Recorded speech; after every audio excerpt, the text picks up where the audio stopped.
दोस्तों नमस्कार। कानूनी बात बताने वाले मेरे YouTube चैनल में आपका स्वागत है। आज का विषय एनपीए यानी गैर निष्पादित परिसंपत्ति, जो हमको बोलते हैं कि भाई इसका कर्जा है वो बुड़ित खाते में चला गया। एनपीए का मतलब ही नॉन परफॉर्मिंग एसेट। जहां बैंक अगर बात करे, वित्तीय संस्था की बात करे, तो आपको लगेगा भाई हमने फिक्स डिपॉजिट रखा, हमको उसके ऊपर अच्छा सा इंटरेस्ट देते हैं। बैंक चलती है भाई ऋण के ऊपर, कर्जों के ऊपर चलती है। आप किसी भी बैंक में पैसा रखोगे तो खाली पैसा रख के तो कुछ काम होने वाला नहीं है। उनको कर्जा देना ही पड़ता है, उनको कर्जा देना उनका प्रमुख काम है। अब कर्जा देना प्रमुख काम है तो कर्जे की वसूली भी करना एक बहुत बड़ा काम हो जाता है। अब एनपीए कब हो जाता है?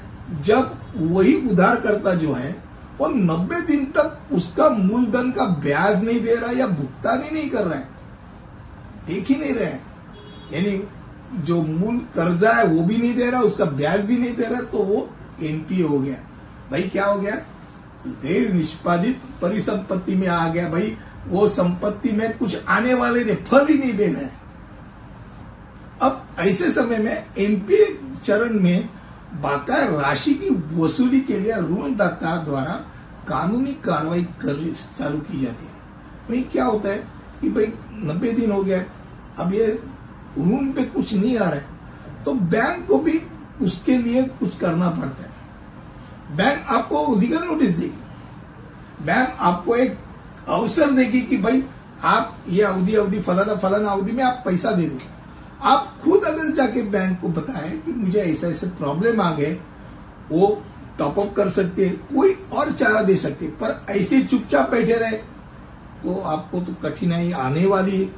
अब कोई भी बैंक का पोर्टफोलियो देखेंगे तो एनपीए से उसका अनुपात बढ़ता है, उसकी आय और लाभदायकता कम हो जाती है, उसकी कैटेगरी कम हो जाती है, उधार देने का उसकी क्षमता गिर जाती है। वो ए से बी, बी से सी, सी से डी हो जाएगी।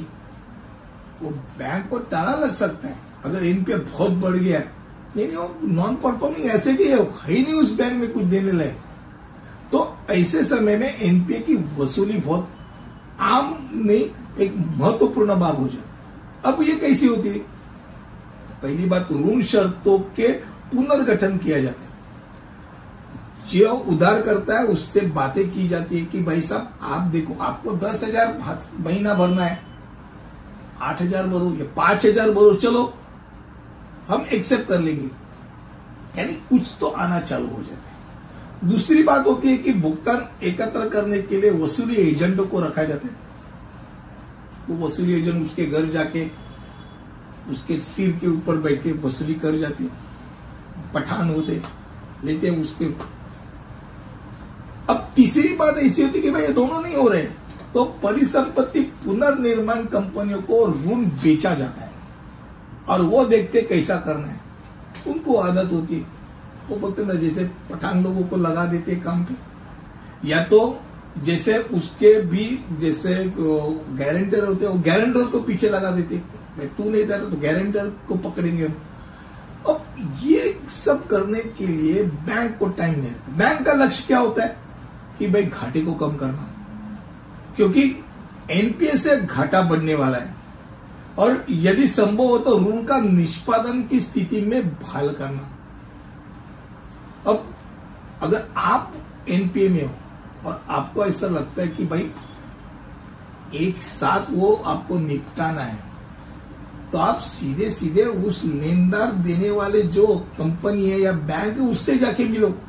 उनको पता हो कि भाई क्या कठिनाई थी, भाई मैं इतना दे सकता हूं। इसमें आप जैसे बोलते हैं ना, यहाँ कैसे बातचीत के लिए खींचवाव रहता है, बैंक ज्यादा से ज्यादा खींचने की कोशिश करती है, तो ऋण डालता है वो क्या होता है, कम से कम देने की कोशिश करता है। इसमें आप वकील या आपको जिसको लीगल लैंग्वेज है उसको लेके जाइए, नहीं तो आप जो पैसा देंगे वो बोलेंगे भाई ये तो ब्याज आ गया, अब मूल रकम बाकी। तो ये नहीं होने के लिए आप किसी लॉयर को लेके जाइए, उसकी मदद लीजिए और ऐसा सर्टिफिकेट लीजिए कि भाई अभी कुछ बैलेंस नहीं बाकी। मुझे लगता है एनपीए जिससे आपका क्रिसिल रेटिंग भी घट जाता है, डायरेक्ट डाउन हो जाता है। ये कम शब्दों में आपके सामने मैंने रखा, बैंक की तरफ से भी और जो उधार करता है उसकी तरफ से भी इसकी एम का क्या है ये मैंने आपको बताई। अगले वीडियो में ऐसे ही कुछ लेके आऊंगा, तब तक के लिए यही रुकता हूं। धन्यवाद।